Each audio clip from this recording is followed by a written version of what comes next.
Capítulo 8. O Eu da Bruxaria. O sábio autor do livro, Specimen of British Writers, Barnett, apresenta um caso extraordinário de bruxaria. Faz 50 anos vivia, numa aldeia do condado de Somerset, uma velha que era geralmente considerada como bruxa. Seu corpo era seco e encurvado pela idade, andava com muletas. Sua voz era cavernosa, misteriosa, porém, dissimulada solenidade, de seus olhos brotava um fulgor penetrante, e sobre quem ela os pousasse, deixava-o mudo de espanto.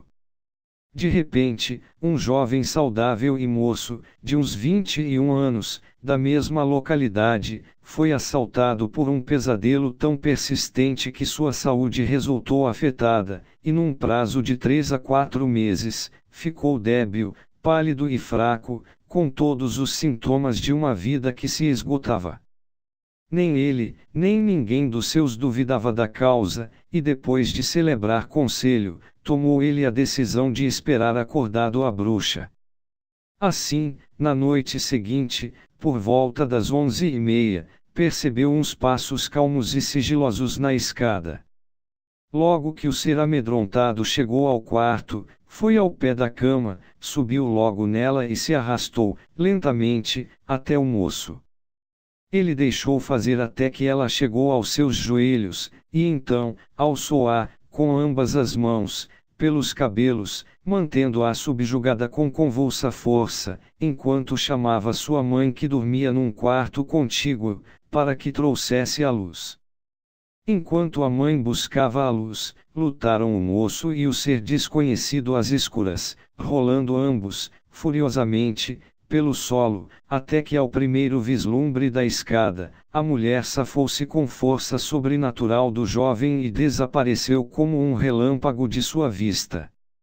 A mãe encontrou seu filho em pé, ofegante, ainda pelo esforço e com mechas de cabelo em ambas as mãos. Quando me relatou o fenômeno, disse Barnett, perguntei-lhe com curiosidade de onde havia tirado o cabelo. Ao que ele respondeu, fui tolo em não haver logrado retê-la, pois, isso teria demonstrado melhor a identidade da pessoa. Porém, no torvelinho das minhas sensações, a fiz cair no chão e a bruxa, a quem pertenciam os cabelos, teve o bom cuidado em não aparecer mais à minha vista, nem mais vir molestar-me à noite, pois havia levado uma boa surra. É raro, acrescentou, que enquanto a tinha segura e lutava com ela, embora eu soubesse quem devia ser, sua respiração e todo o seu corpo pareciam de uma moça saudável. O homem a quem isto aconteceu vive ainda, contou-me esse episódio mais de uma vez, e por isso mesmo, posso certificar sobre a autenticidade do fato, pensem o que quiserem sobre a causa. Comentando o caso, diz o sábio Valdemar, este relato contém 2 pontos de muito peso. Em primeiro lugar, ao jovem constava que seu pesadelo tinha por causa a bruxa que vivia na localidade e, também, conhecia esta bruxa de seus fugazes encontros ao andar durante o dia e em suas visitas astrais noturnas.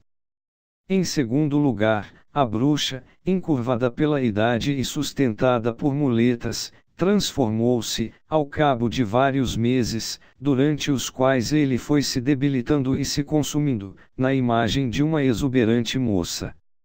Onde se há de encontrar a causa deste evidente rejuvenescimento da velha? Para responder a esta pergunta, continua dizendo Valdemar, devemos ter presente o mecanismo do eidolon, o duplo. Se a aura que envolve e encobre aos seres representa, também, um reflexo fiel de seu corpo, de maneira que naquele se encontram, correspondentemente contidos, com exatidão, seus defeitos e debilidades, o corpo duplo apresenta, por assim dizer, uma marcante evidência que, por exemplo, se manifesta frequentemente em feridos graves, de maneira que se pode sentir dores em um membro amputado há vários anos, e por certo, tão intensos, como se existisse ainda o mesmo. Esta invulnerável integridade do duplo fundamenta-se no princípio criador de que a forma dada pela natureza, a congênita do ser, está contida numa espécie de primeiro germe. Neste, como na semente, encontra-se contida a estrutura de toda árvore, acha-se oculto o ser em sua viva imagem. Mediante múltiplas falsas ações e extravios, reflete-se no curso da vida, o tecido vibratório astral que se enlaça com o corpo primitivo. Com respeito aos corpos primitivos, desejaríamos assinalar, ainda, que o professor Hans Spemann, da Universidade de Edimburgo, obteve no ano de 1955, o Prêmio Nobel de Medicina e Psicologia, devido à sua comprovação, em transcendentais estudos, de que nos primeiros estados de desenvolvimento embrionário se acha ativo um escultor da vida, um ideoplástico químico que forma o protoplasma segundo uma imagem predeterminada.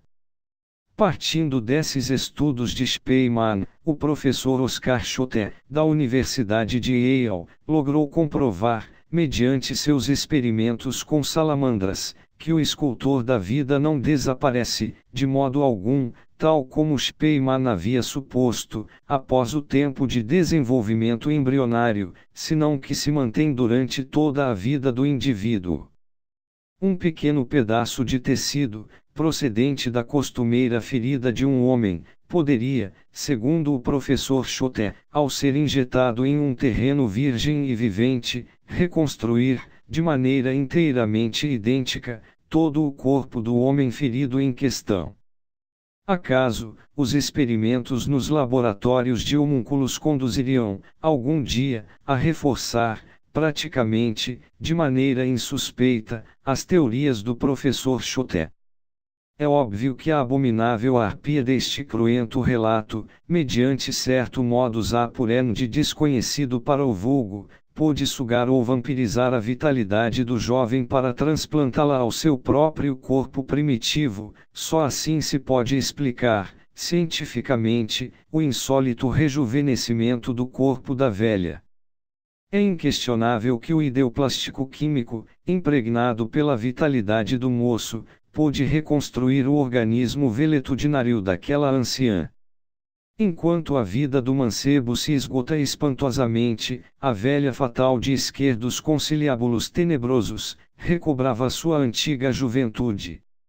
É claro que o rapaz teria capturado a velha se não houvesse cometido o erro de pegá-la pelos cabelos, melhor teria sido se a segurasse pela cintura ou pelos braços. Muitas dessas arpias abismais, surpreendidas em flagrante, têm sido capturadas com outros procedimentos. Algumas tradições antigas dizem, se colocamos no solo umas tesouras de aço abertas em forma de cruz e se aspergimos mostarda negra ao redor deste metálico instrumento, qualquer bruxa pode ser capturada. Causa assombro que alguns ocultistas ilustres ignorem que essas bruxas possam iludir a lei da gravidade universal. Ainda que pareça insólita a notícia, enfatizamos a ideia de que isto é possível colocando o corpo físico dentro da quarta dimensão. Não é de modo algum estranho que essas arpias, mítidas com seu corpo físico dentro da dimensão desconhecida, possam levitar e viajar, em poucos segundos, a qualquer lugar do mundo. É ostensível que elas têm fórmulas secretas para escapar do mundo tridimensional de Euclides. Em termos estritamente ocultistas, bem podemos qualificar essas criaturas tenebrosas como ginas negros. O organismo humano oferece, certamente, possibilidades surpreendentes. Recordai, amados leitores, a execrável Selene e suas imundas arpias, monstros com cabeça e pescoço de mulher. Horrendos pássaros das ilhas estrófadas que se encontram no Mar Jônico. Próvidas de longas garras, têm sempre no rosto a palidez da fome. Fúrias terríveis que, com seu contato, corrompem tudo que tocam e que antes foram formosas donzelas. A capital principal de todas essas abominações está em Salamanca, Espanha. Ali está o famoso Castelo de Clyce, o Salão da Bruxaria, Santuário das Trevas, oportunamente citado por Richard Wagner, em seu Parsifal. Valha-me Deus e Santa Maria! Se as pessoas soubessem tudo isto, buscariam o Castelo de Clyce por todas essas velhas ruas de Salamanca. Entretanto, bem sabem os Davinos e os humanos que o Castelo do Graal Negro se encontra nas terras de Ginas, na dimensão desconhecida. Às terças e sábados, à meia-noite, ali se reúnem essas bruxas com seus zangões para celebrarem suas orgias. Quando alguma arpia dessas foi agarrada, boa sova, surra ou chicotada levou, pois as pobres pessoas ainda não sabem devolver bem por mal. É necessário sermos compreensivos, e ao invés de atolar-se no lodo da infâmia, melhorar a tais arpias por meio do amor, tomar com coragem o problema e repreender com sabedoria. Não julgueis, para que não sejais julgados. Porque com o juízo com que julgardes, sereis julgados, e com a medida com que medirdes, sereis medidos. E porque olhas a palha que está no olho de teu irmão e não vês a viga que está em teu próprio olho? Ou como dirás a teu irmão, deixa-me tirar a palha do teu olho e eis, aqui, a viga no teu. Hipócrita! Tira primeiro a viga de teu próprio olho e então verás bem, para tirar a palha do olho do teu irmão. Aquele que estiver limpo de pecado que atire a primeira pedra. Ainda que pereça incrível, é bom saber que muitas pessoas honoráveis, e até, religiosas carregam dentro o eu da bruxaria. Em outras palavras diremos, pessoas honradas e sinceras que, em sua presente existência, nada sabem de ocultismo, esoterismo, etc., levam no entanto, dentro, o eu da bruxaria. É óbvio que tal eu costuma viajar através do tempo e da distância para causar dano a outros. Qualquer fugaz interesse pela bruxaria, em alguma vida anterior, pode ter criado tal eu. Isto significa que, no mundo, existem muitas pessoas que, sem o saber, praticam, inconscientemente, a bruxaria. Em verdade vos digo que muitos são os devotos da senda que também levam, dentro de si mesmos, o eu da bruxaria. Concluiremos o presente capítulo, dizendo: todo ser humano, ainda que esteja na senda do fio da navalha, é mais ou menos negro, enquanto não tiver eliminado o eu pluralizado.